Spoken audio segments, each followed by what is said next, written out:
Hello student, तो welcome to my YouTube channel. उम्मीद है आप लोगों की सीजीएल की प्रिपरेशन चल रही होगी और जिन लोगों को सीजीएल 2024 का एग्ज़ाम क्रैक करना है उन लोगों की तैयारी जोरों शोरों पर चल रही होगी और उनकी प्रैक्टिस परफेक्ट चल रहे होंगे। तो इस बार के तो एग्ज़ाम लगभग 9 सितंबर से शुरू हैं। तो मैं नेक्स्ट ईयर की स्ट्रैटेजी लाई हूँ कि सीजीएल 2025 की फुल स्ट्रैटेजी लगभग ये 8 मंथ या 9 मंथ की स्ट्रैटेजी है, क्योंकि आने वाले जून जुलाई को आपका एसएससी का एग्ज़ाम होने वाला है। तो उसके लिए पहले से आपको कंटिन्यू एक स्ट्रैटेजी होनी चाहिए, एक मेंटर की प्रॉपर मेंटरशिप देखनी चाहिए स्ट्रैटेजी, और आपको प्रॉपर उसके अकॉर्डिंग अपनी खुद की भी स्ट्रैटेजी बनानी चाहिए। मैं 2025 की स्ट्रैटेजी लाई हूँ, जो कि मेरे ख्याल से मेरे खुद के एक्सपीरियंस पे बेस्ड स्ट्रैटेजी होने वाली है। और इस स्ट्रैटेजी से आपका सिलेक्शन पक्का तभी होगा जब इस स्ट्रैटेजी को आप फुल फॉलो करेंगे एंड डेली बेसिस पे आप इसी की प्रैक्टिस करेंगे, हर सब्जेक्ट की प्रैक्टिस करेंगे डेली बेसिस पे, तो ही आपका सिलेक्शन पक्का हो सकता है। तो let's start SSC CGL 2025 strategy. तो सबसे पहले एसएससी सीजीएल क्या है? तो सबसे पहले एसएससी की प्रिपरेशन करने के पहले आपको ये कंफर्म होना चाहिए कि आपको कौन सी पोस्ट पसंद है, आपको कौन सी पोस्ट पे जाना है, आपका ड्रीम पोस्ट क्या है, आपका सपना कौन से एग्ज़ाम के को क्रैक करने के लेकर का जो होता है आत्मविश्वास है, आपको कॉन्फिडेंट बहुत ज़रूरी है और मेंटली प्रिपेयर होना पड़ेगा इस एग्ज़ाम को देने के लिए, क्योंकि कुछ बीच बीच में आपको लगेगा कि ये एग्ज़ाम मैं छोड़ दूँ, मुझसे नहीं हो पा रहा है। आपको खुद का अंदर से मोटिवेशन लाना पड़ेगा। इस एग्ज़ाम को क्रैक करने के लिए स्टूडेंट को मेंटली प्रिपेयर होना होगा और आपको कॉन्सिस्टेंट मिनिमम डेली बेसिस पे 6 घंटे तो पढ़ाई करनी ही होगी। नहीं भी तो आप बीच में 1-2 दिन ब्रेक लीजिए, फिर कंटिन्यू। तो स्टार्ट करने वाली हूँ एसएससी सीजीएल 2025 स्ट्रैटेजी। सबसे पहले एसएससी सीजीएल क्या है? तो ये कर्मचारी आयोग चयन आयोग यानी कि स्टाफ सर्विस कमीशन की एक सबसे बड़ी पोस्ट होती है, जो कि ग्रेजुएशन लेवल पे कंडक्ट कराई जाती है। और ये इस एग्ज़ाम को क्रैक करने के बाद आपको बड़े बड़े सेंट्रल जोन में आपको बड़े बड़े डिपार्टमेंट में आपको जॉब मिलती है। एक वेल रेस्पेक्टेड जॉब है, एक वेल रेस्पेक्टेड सैलरी मिलती है। तो आप इस एग्ज़ाम की प्रिपरेशन कर सकते हो अगर आपको लगता है कि यस मुझसे हो जाएगा, मैं कर लूँगा या कर लूँगी। तो लेट्स स्टार्ट इट। एंड जो योग्यता, इसकी क्वालिफ़िकेशन जो भी है, जो इसकी क्वालिफ़िकेशन है वो है ग्रेजुएशन लेवल, यानी कि एनी स्ट्रीम्स, आप बीटेक हो, एमबीबीएस हो, बीएससी हो, बीए हो, कुछ भी कोई भी स्ट्रीम से आप बीए होना चाहिए, ग्रेजुएट होना चाहिए और एज है 18 से 27 या 30 वर्ष। तो नेक्स्ट जो है, मैं जॉब प्रोफाइल के बारे में आपको कुछ देर में बता देती हूँ, लेकिन एसएससी प्रिपरेशन के पहले आपका फुल माइंड सेट होना चाहिए।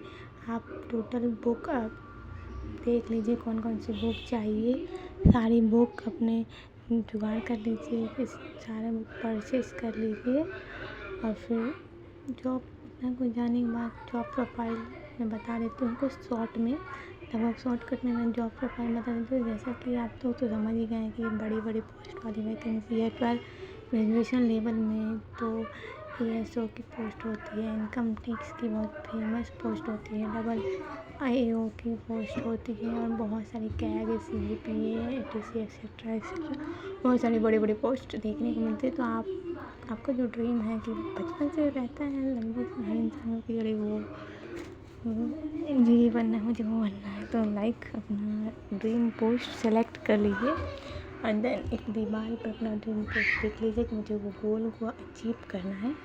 तो रोज़ कंटिन्यू अपने माइंड में रखिए कि मुझे ये बनना है, मुझे ये बनना है, मुझे ये बनना है। और लगभग बात करें सैलरी की, तो सैलरी 45,000 से 70,000 तक के बीच होते हैं, अराउंड 45K से टू 70K। क्योंकि ये ग्रेड पे जैसा आपका मेरिट होगा, जितना ज़्यादा मार्क्स होंगे, जितनी अच्छी पोस्ट होगी, उतना अच्छा ग्रेड पे आपका होगा। तो नेक्स्ट बात करने वाली हूँ मैं सिलेक्शन प्रोसेस। तो सिलेक्शन प्रोसेस 2 फेज में होती है या फिर 3 कि पहला तो प्रीलिम्स, दूसरा मेंस और तीसरा डीबी यानी कि डॉक्यूमेंट वेरिफिकेशन। तो आप मेंस निकाल लेते हो तो तीसरा फेज तो जाहिर सी बात है आपको जाना ही है। तो मेन जो है प्रीलिम्स है और जो मेंस है, और जिसके आधार पर मेरिट बनता है, पोस्ट के मेरिट बनते हैं कि आपको कौन सी पोस्ट मिलने वाली है, कौन सी पोस्ट में आपका नहीं हुआ है या फिर कौन सी पोस्ट में आपका सिलेक्शन हो गया है, वो मेंस के नंबर से ही, अकॉर्डिंग टू मेंस के नंबर से ही होता है। तो बात करें प्रीलिम्स की, तो 4 सेक्शन शुरू किया था, तो मैं सिर्फ प्रीलिम्स से क्वेश्चन ही सॉल्व कर रही थी। तो मेंस पे मेरा फोकस ही नहीं था कि मेंस भी होना चाहिए, मेंस का भी प्रिपरेशन होना चाहिए, क्योंकि इंग्लिश मेनली ज़्यादा है, क्वेश्चन नंबर भी इंग्लिश के ज़्यादा होते हैं। तो मैं कुल मिला के मैं सिर्फ प्रीलिम्स करी। तो आप लोगों को ऐसा नहीं करना है, आप प्रीलिम्स और मेंस को लेकर चलना है और मैथ और इंग्लिश पे ज़्यादा से ज़्यादा फोकस, क्योंकि जीएस स्कोरिंग नहीं होता। क्योंकि अब जितना भी जीएस पढ़ो, मैंने ट्यूशन पढ़ा एंड जो होता है स्टैटिक पोर्शन की एक पर्टिकुलर बुक है जो कि टेलीग्राम पे मुझे मिली थी, तो वो पढ़ा तो उससे भी नहीं हुआ। फिर भी मैं 10 क्वेश्चन नहीं कर पाई थी एंड करंट अफेयर मिला के 15 to 17 मार्क्स मिला के मेरा हो जाएगा। लेकिन फिर भी जीएस में कितना भी कर लो, आपका 25 में तो स्कोरिंग टॉपिक है वो है रीजनिंग, मैथ एंड इंग्लिश। तो आप इन तीनों पर थोड़ा ज़्यादा फोकस करें, ज़्यादा टाइम दें, अपने वीक सब्जेक्ट पर ज़्यादा ध्यान देने की ज़रूरत है। कुछ लोग कहते हैं कि मैम प्रिपरेशन तो हो जाएगा, कर रहे हैं बहुत टाइम से, लेकिन नंबर इंक्रीज नहीं हो रही है मॉक में, मेरी मॉक टेस्ट के नंबर। तो आपको मॉक देना पड़ेगा, उसके बाद एनालाइज करना पड़ेगा प्रॉपर तरीके से, कितने क्वेश्चन मेरे गलत हो रहे हैं, क्यों गलत हो रहे हैं, किस वजह से, या फिर मुझे आते थे इस वजह से गलत हो रहे हैं, मुझे नहीं आते थे इस वजह से गलत हो रहे हैं। तो कुल कि आपको ये सब एनालाइज करना पड़ेगा, कौन से क्वेश्चन सही हुए, किस वजह से सही हो गए या फिर तुक्का में सही हो गए। एक कॉपी बना लीजिए प्रॉपर मॉक के लिए। प्रीलिम्स के एग्ज़ाम पैटर्न में मैं समझा देती हूँ अपने अनुसार। तो 4 चैप्टर हैं mainly, math, reasoning, English and GS. 25 question math के and 25 4 reasoning, 25 English and GS के 25 क्वेश्चन।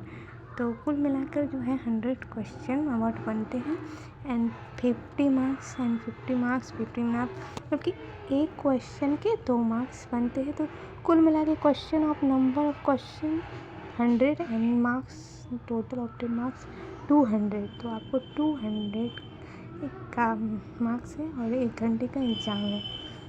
तो सेफ स्कोर बढ़ेगा।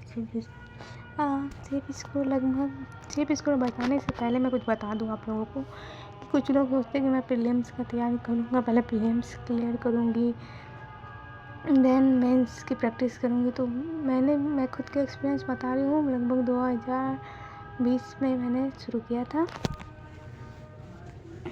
तो कुल समय भी मैंने बता दिया है। नेगेटिव मार्किंग 0.25 यानी 1/4 आता है एंड जो आपका इस एग्ज़ाम का सेफ स्कोर रहने वाला है वो 150 से 160 रहने वाले हैं। यानी कि अगर आपका मॉक में लगभग 160 आ रहा है, 160 प्लस आ रहा है, तो आप कट ऑफ क्लियर कर जाओगे। हाँ कुछ, लेकिन उम्मीद करिए कि 160 से 70 अराउंड ज़्यादा ही जाए, प्लस में जाए आपका मॉक में नंबर, ताकि आप एग्ज़ाम की सिचुएशन को हैंडल भी कर सकें, क्योंकि नर्वसनेस के साथ वहाँ पर एक को एग्ज़ाम देना है। तो ये सब बातें हैं। तो आपको 160 प्लस मार्क्स सेफ स्कोर है। तो आई होप यू अंडरस्टैंड कि मॉक में आपको अपना देख लेना है। नेक्स्ट वीडियो में बताऊंगी मॉक को कैसे एनालाइज करें, उसके लिए मेरी नेक्स्ट वीडियो आ जाएगी। तब तक के लिए आप ये देखिए और प्रॉपर स्ट्रैटेजी तैयार करना है। तो नेक्स्ट मेंस और मेंस के लिए एग्ज़ाम पैटर्न को आपको पूरा ध्यान में रखना है। मैथ रीजनिंग सेक्शन 1 में 30 क्वेश्चन 90 मार्क्स 91, यानी एक क्वेश्चन का 3 मार्क्स पूछा जाता है। तो टोटल टाइमिंग होगा मैथ और रीजनिंग का 1 घंटा। तो 1 घंटा आपको समय मिलेगा सेक्शन 1 के लिए एंड सेक्शन 2 के लिए, जो कि है इंग्लिश और जीएस। तो सेक्शन 2 के लिए भी आपको 135 45 क्वेश्चन और 135 मार्क्स एंड जीएस में 25 question 75 marks. Total timing section 2 के लिए भी 1 घंटे का कुल समय। जो सेक्शन 3 होता है वो क्वालिफाइंग होता है कि आपको मिनिमम पास मार्क्स लाने हैं। तो कंप्यूटर के 20 क्वेश्चन और ये क्वालिफाइंग है। 15 मिनट में आपको करना है 20 क्वेश्चन। आपको जितनी आ रही है पास होना ज़रूरी है। तो मेरे ख्याल से 20 क्वेश्चन में आपको 15 क्वेश्चन तो करने ही पड़ेंगे। डाटा एंट्री टेस्ट में 15 मिनट का होने वाला है। तो ये भी क्वालिफाइंग है, इसमें पास होना ज़रूरी है। और इसमें पास नहीं होंगे तो फिर आपका रिजल्ट नहीं बनेगा। तो ये है। और कुछ ऐसे पोस्ट होते हैं जैसे कि AA होगी, कुछ ऐसे पोस्ट होते हैं जिसमें कि पेपर 2 और पेपर 3 भी लिया जाता है, यानी कि स्टैटिस्टिक्स और इकोनॉमिक्स से जुड़े कुछ क्वेश्चन हैं। पेपर आप एग्ज़ाम देंगे तभी आपको वो बड़े बड़े पोस्ट मिलेंगी, मतलब उस सेक्टर के पोस्ट हैं, इकोनॉमिक सेक्टर के, लाइक फाइनेंशियल डिपार्टमेंट के। तो आपको तो paper 1 paper 2 statistics and 100 marks इसके भी 100 क्वेश्चन और 200 मार्क्स के, और कुल मिलाकर 2 घंटा। और पार्ट 3 में जीएस फाइनेंस और इकोनॉमिक 100 क्वेश्चन 30 मिनट्स अराउंड ये 1 घंटा का। तो उसी तरह मेंस का जो टोटल नंबर है जिसके आधार पर मेरिट बनेगी वो है 390 नंबर। 390 में आपको मेरे ख्याल से जो अगर मॉक दीजिएगा तो 350 प्लस होना चाहिए। ये मैंने कट ऑफ लिख दिया है पिछले साल का 340 प्लस, लेकिन आपको 350 नहीं, अराउंड 360 प्लस तो होना चाहिए। ये मेंस है, बहुत सारे बच्चे बैठने वाले हैं। तो आपको कुल मिला के मेंस पे आपको ज़्यादा से ज़्यादा ध्यान देना हुए। मेंस में सबसे ज़्यादा क्वेश्चन इंग्लिश के हैं, तो आपको इंग्लिश में ज़्यादा ध्यान देना पड़ेगा। तो प्रैक्टिस द मस्ट। आपकी स्पीड नहीं बढ़ रही है तो प्रैक्टिस से ही आपकी स्पीड बढ़ेगी। तो ये तो सब मैंने बता दिया है। सिर्फ स्कोर आप चाहें तो कुछ यूट्यूब वीडियो देख लीजिए जिस पे आपको पिछले साल का कट ऑफ कुछ माइंड में रखना चाहिए कि कट ऑफ कितना आ रहा है, ये माइंड में होना चाहिए कि तभी आप मॉक पे अपना दे पाएंगे बेस्ट और मॉक को बेहतर कर पाएंगे। तो तीसरा जो होता है वो डॉक्यूमेंट्स वेरिफिकेशन। जब आपका सिलेक्शन हो जाएगा तो आपको यानी कॉन्फिडेंट रह जाएगा और फिर आपका जो भी वैलिड डॉक्यूमेंट्स है वो नोटिफिकेशन में देख लें और वो पहले से तैयार होना चाहिए। और डॉक्यूमेंट वेरिफिकेशन आपको जिस डिपार्टमेंट जो भी डिपार्टमेंट मिलेगा आपको, तो उस डिपार्टमेंट के आपको लेटर आएंगे तो फिर आपको जाना है, तो फिर वहाँ पे प्रॉपर आपको ओरिजिनल जितने भी डॉक्यूमेंट आपको देखेंगे आपका वेरिफिकेशन है लाइक हल्का, तो फिर हो जाएगा। फिर कुछ दिन बाद आपका लेटर आ जाएगा एंड फिर ट्रेनिंग अबाउट इट एंड फिर जॉइनिंग। तो कुल मिला ये सब बात तो ठीक है, ये सब हमें पता होनी चाहिए। प्रिपरेशन से पहले की बातें हैं कि प्रिपरेशन से पहले आपको क्लियर होना चाहिए कि किस पैटर्न में एग्ज़ाम है, कौन कौन पेपर होते हैं, कितने मार्क्स के होते हैं, क्या क्या होता है, ये आपको नॉलेज होना चाहिए। देन आप एक प्रॉपर शेड्यूल बना लें। स्ट्रैटेजी में आपको मेरी स्ट्रैटेजी अच्छी लगे तो इसके अकॉर्डिंग बनाएं। और आपको कोई और पसंद, आप देखिए किसका स्ट्रैटेजी आपको लग रहा है ठीक है, शुरू में अप्लाई कीजिए 6 मंथ और कोशिश कीजिए कि जिसकी स्ट्रैटेजी हम अपना रहे या फिर खुद की भी अपना रहे तो उसको फॉलो करें एग्जाम टिल एग्ज़ाम तक। तो कंटिन्यू एक कॉपी रखिए स्ट्रैटेजी का, एक कॉपी मॉक का और एक मैथ के लिए कॉपी ले लीजिए, नोटबुक और एक इंग्लिश का नोटबुक, एक जीएस का नोटबुक, क्योंकि मेरे ख्याल से जीएस का नोट्स भी होने चाहिए, कुछ शॉर्ट नोट टाइप के। मैंने तो बनाए हैं। मैं अपने नोट्स के वीडियो भी आप लोगों को दिखाऊंगी अपलोड करूँगी कि मैंने किस प्रकार नोट तैयार किए हैं। तो जो है मेन स्ट्रैटेजी, तो अब मैं जाने वाली हूँ मेन स्ट्रैटेजी, क्योंकि मेन फोकस तो स्ट्रैटेजी पे था। तो एग्ज़ाम पैटर्न तो बताना ही था, क्योंकि बच्चे को अगर बेसिक नॉलेज नहीं होगा एग्ज़ाम पैटर्न तो फिर क्या। तो लेट्स स्टार्ट स्ट्रैटेजी। तो मेनली जो बच्चों का डर होता है या फिर बच्चों के लिए टफ़ होता है, हम लोगों को स्टूडेंट के लिए टफ़ होता है, वो मैथ ही होता है।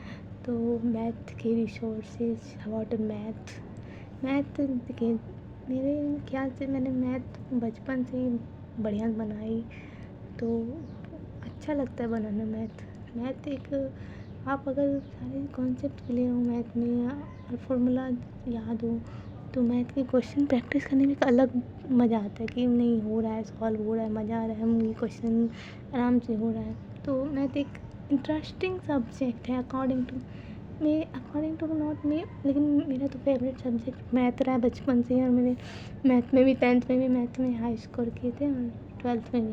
हालांकि 12th का मैथ थोड़ा अलग पैटर्न पे, ये कॉम्पिटिशन मैथ थोड़ा अलग पैटर्न पे, तो मैथ मुझे पसंद है। तो मैथ में एक लगातार प्रैक्टिस होनी चाहिए, कॉन्सेप्ट क्लियर, तो आपका भी मैथ बेस्ट हो सकता है, बशर्ते आप हर चैप्टर को उतना टाइम दो। तो बात करते हैं रिसोर्सेज। तो यूट्यूब पे बहुत सारे अच्छे अच्छे टीचर अवेलेबल हैं, क्योंकि मैथ की अच्छी तैयारी करा रहे हैं, वो भी फ्री में या फिर पेड कोर्स के अकॉर्डिंग में भी वो तैयारी करा रहे हैं। तो आप लोगों को लगता है कि मेरा मैथ बढ़िया है, मैं खुद से सेल्फ प्रैक्टिस करके मैथ कर लूँगी, तो फिर आप तैयार हो जाएंगे। यूट्यूब से कंटिन्यू करिए अपना तैयारी।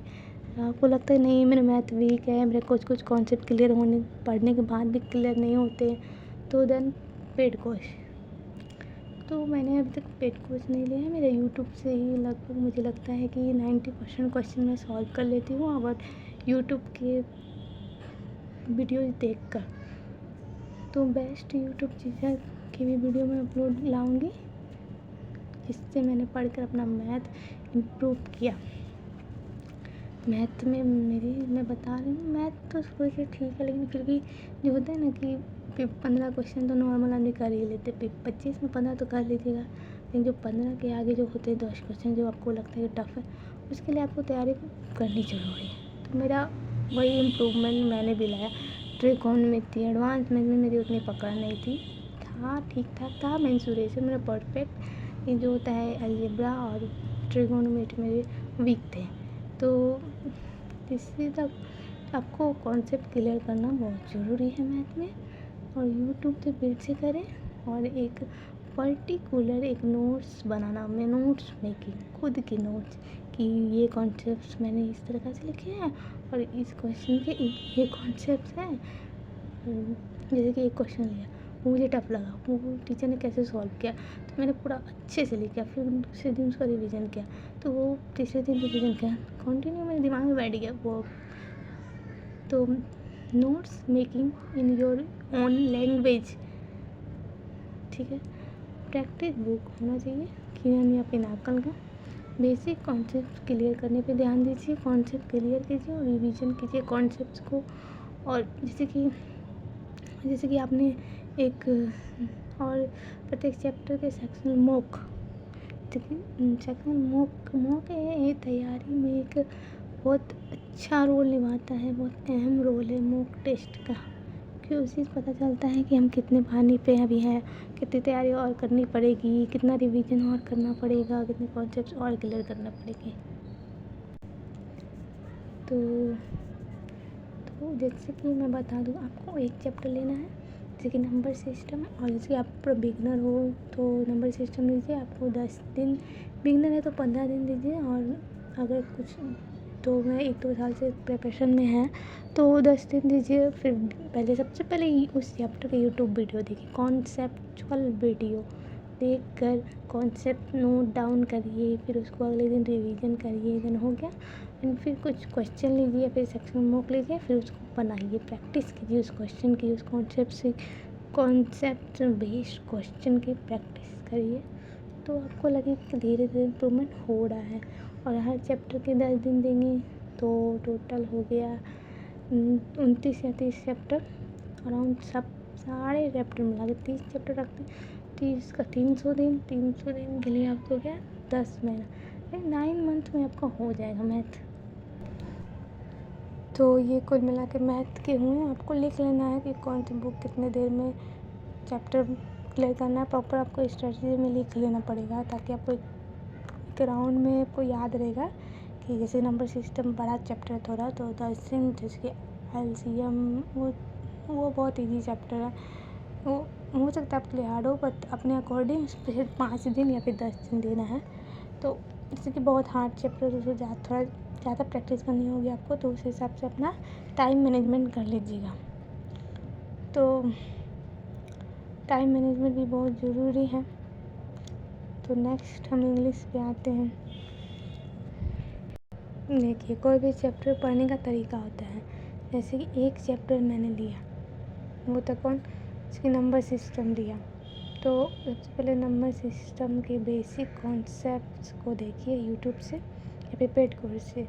कॉन्सेप्ट को देखना ही नहीं है, नोट डाउन भी करना है, नोट्स बनाने हैं कॉन्सेप्ट्स के, जैसे कि शेषफल प्रमेय के किस तरीके से सॉल्व करेंगे, किस तरीके से जीरो होता है, किस तरीके से रिवाइजन होता है, तो वो नोट डाउन करना है। फिर अगले दिन रिवीजन, फिर हर महीना उसको शॉर्ट नोट। अब अगर आपने हर महीने शॉर्ट नोट में अपने रिवीजन किया ना, तब तो हो जाएगा। इंग्लिश एक बहुत ही एसएससी में मेनली रोल मॉडल निभाता है, क्योंकि इंग्लिश आना आपको बहुत इम्पोर्टेंट है। इंग्लिश के क्वेश्चन 25 में आपको 24 की 25/25 आप कर सकते हो इसको इंग्लिश में। तो इंग्लिश के बुक रिसोर्सेज, इंग्लिश के 3 पिलर्स होते हैं, vocab section, grammar section and comprehension section. तो आप लोग कुछ हर स्टूडेंट के इन तीनों सेक्शन में कोई ना कोई होता है कि उसमें वो माहिर होते हैं, तो आप लोग अपना देख लीजिए किस चीज़ में आपको, उस चीज़ में आपको कम एफर्ट थोड़ा देना है, लेकिन प्रैक्टिस में तो आपको एफर्ट बढ़ावा देना है तीनों में। और बुक्स जो है नीतू मैम के वॉल्यूम 1+2 ब्लैक बुक होना चाहिए। एक वोकैबुलरी के लिए आप ब्लैक बुक या फिर कोई भी, मार्केट में तो बहुत सारी वोकैबुलरी की बेस्ट बुक अवेलेबल है, तो जो आपको लगे बेस्ट है तो ले लीजिए। किरण और पिनाकल या फिर पिनाकल के हैं जो होते हैं PYQ, जो कोई बुक आती है तो रिवीजन के लिए मस्ट है। तो एंड नेक्स्ट जो है यूट्यूब वीडियोज़, बुक पहले आप ले लीजिए, क्योंकि जो मेनली जो तैयारी होती है वो बुक से ही होती है। और कॉन्सेप्ट के लिए यूट्यूब से कर लीजिए रिवीजन, क्योंकि सुनने से ज़्यादा आपको एक मेंटर होना चाहिए, एक टीचर होना चाहिए जो आपको इंग्लिश प्रिपरेशन से करा रहा है। तो यूट्यूब से ही हो सकता है वो, या फिर पेड कोर्स से हो सकता है। तो सिंपली यूट्यूब वीडियो देखिए, जैसे कि टेंसेस की यूट्यूब वीडियो मैंने देखे, और टेंस में बहुत सारे रूल होते हैं जिससे कि एरर के क्वेश्चन बनाए जाते हैं। तो सिंपली वो रूल्स को नोट डाउन कीजिए, या फिर वो रूल्स नीतू मैम की बुक में भी हैं, उससे रिवीजन कीजिए। बट मेनली होगी कुछ नोट, कुछ ऐसे कॉन्सेप्ट हो सके तो आपको खुद से लिखने पड़ेंगे, तो जिसके टफ रूल है तो आपको लिखने ही पड़ेंगे। तो लिख कर आप नोट डाउन रिवीजन करिए। देन फिर इंग्लिश वोकैबुलरी के लिए क्या करें, तो वोकैबुलरी के लिए ब्लैक बुक काफ़ी नहीं है, काफ़ी है, बट थोड़े से मैं बोलूँगी कुछ एडिटोरियल आप डेली बेसिस पे पढ़ें। एडिटोरियल पढ़ने का एक प्रॉफिट ये है कि कॉम्प्रिहेंशन सेक्शन आपका बिल्डअप होता है, आपकी रीडिंग स्किल्स बढ़ती है, लाइक रीडिंग स्किल बढ़ने लगेगी, और वोकैब सेक्शन सुधरने लगेंगे। आके जो आपने वोकैब पढ़ा था उसका रिवीजन होने लगेगा, आपको ऐसा लगेगा। तो आपको खुद पता चलेगा यार ये तो मैंने उसमें पढ़ा तो इसमें मेरा रिवीजन हो गया, तो आपको अच्छा लगेगा। तो कुछ 15 एडिटोरियल, लाइक स्मॉल एडिटोरियल पढ़ लीजिए इंग्लिश में। रीजनिंग पे आते हैं। तो रीजनिंग तो सिंपल है, जैसे कि मैथ अगर आपको आ रहा है तो रीजनिंग भी आना चाहिए। बट मैं बता दूँ, रीजनिंग भी बहुत इम्पोर्टेंट है। कुछ चैप्टर ऐसे होते हैं जिसके कॉन्सेप्ट क्लियर नहीं होते रीजनिंग के, तो आपको रीजनिंग के हर चैप्टर के कॉन्सेप्ट एक बार यूट्यूब से देख ही लीजिए। देख कर नोट डाउन भी कर सकते हैं कुछ हार्ड क्वेश्चन के। मैंने तो खुद के क्वेश्चन नोट डाउन किया है रीजनिंग के, लगभग है मेरे नोट्स बने हुए, रीजनिंग के भी हैं, ट्रिक्स है तो मैंने बनाया। तो फिर एक पर्टिकुलर चैप्टर से रिवीजन होना चाहिए रीजनिंग का। तो नेक्स्ट जीएस, तो जीएस स्पोकन ऑन पहले तो करंट अफेयर आप कंटिन्यू अभी से स्टार्ट कर दीजिए। अगर आपको 2025 की एग्ज़ाम के प्रिपरेशन कर रहे हैं तो करंट अफेयर भी लिखना शुरू कर दीजिए एंड लूसेंट बुक एंड फिर स्टैटिक क्वेश्चन एक, और यूट्यूब से भी प्रैक्टिस कर सकते हैं या फिर एक प्रैक्टिस की बुक ले सकते हैं आप सब। तो जीएस के लिए मैं बोलूँ कि जितना भी स्टैटिक टाइप के क्वेश्चन होते हैं, जैसे कि साइंस में स्टैटिक पोर्शन के क्वेश्चन कि जैसे कि कोई बीमारी से लेकर, जैसे कि ये खाने से क्या होता है, ये इसकी कमी से क्या, तो स्टैटिक टाइप के क्वेश्चन ज़्यादा आते हैं इसमें। एक बार प्रीवियस ईयर के पेपर पढ़ देखिए, समझिए और उस हिसाब से आप पढ़िए। और हिस्ट्री पॉलिटी मेनली आपका